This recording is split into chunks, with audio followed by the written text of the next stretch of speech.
Hey guys, this is Dr. Hub. In case you haven't subscribed, please do subscribe for updates. Now let's look into the causes of the increase and the decrease of the 2,3 DPG.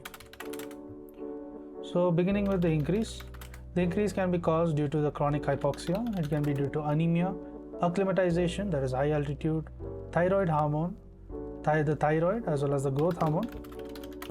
Next is the androgens as well as in presence of the exercise. So where does it decrease? The decrease is seen in case of the blood stored in the blood bank as well as in case of the acidosis. So other thing is because of acidosis, so in case of acidosis, it inhibits the red cell glycolysis. So this affects the red cell glycolysis, and due to this the 2,3 DPG concentration, it falls when the pH is low. So in case of the pH being low, it decreases. To learn and grow daily like this, please do subscribe.